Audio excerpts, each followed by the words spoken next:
यह बजट मैं मुख्य रूप से कह सकता हूं कि यह एक नए भारत का नया उत्तर प्रदेश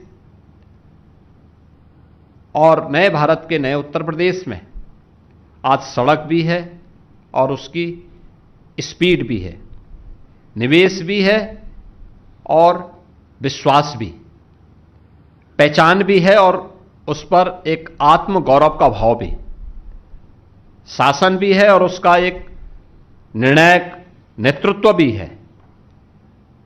मेरा मानना है कि जो हमारे पास इंफ्रास्ट्रक्चर के लिए, एक्सप्रेसवे के लिए, रेलवे कॉरिडोर के लिए, फ्रेट कॉरिडोर के लिए, लॉजिस्टिक के लिए और शहरी इंफ्रास्ट्रक्चर के लिए, हेल्थ इंफ्रास्ट्रक्चर के लिए बजट में जो कुछ भी घोषणाएं हुई इसका लाभ यूपी को प्राप्त होगा। लाखों की संख्या में यूपी के नौजवानों के लिए रोजगार की सुविधाएं प्राप्त होंगी। ये रोजगार की संभावनाएं यूपी की युवा शक्ति को यूपी के अंदर ही अपनी प्रतिभा का लाभ प्रदान करने में मदद करेगी। ये विकसित भारत के लक्ष्यों को प्राप्त करने में यूपी जैसे राज्य की बड़ी भूमिका हो सकती है। इसके माध्यम से हम सबको प्राप्त होगी और हमें विश्वास है कि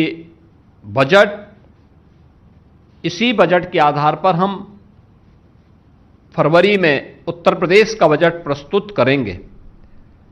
स्वाभाविक रूप से डबल इंजन सरकार के इस बजट का लाभ देश की सबसे बड़ी आबादी को प्राप्त होगा और प्रधानमंत्री जी के विजन के अनुरूप विजन 2047 आत्मनिर्भर और विकसित भारत के संकल्पों को इस बजट के माध्यम से प्राप्त करने में हमें मदद होगी।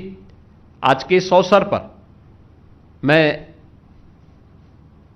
वर्ष 2026-27 के केंद्र सरकार के इस बजट के लिए आदरणीय प्रधानमंत्री जी के प्रति आभार व्यक्त करता हूं। केंद्रीय वित्त मंत्री जी को हृदय से धन्यवाद देता हूं और विश्वास करता हूं कि यह बजट विकसित भारत और विकसित उत्तर प्रदेश के प्रधानमंत्री जी के विजन को आगे बढ़ाने में एक निर्णायक भूमिका का निर्वहन करेगा।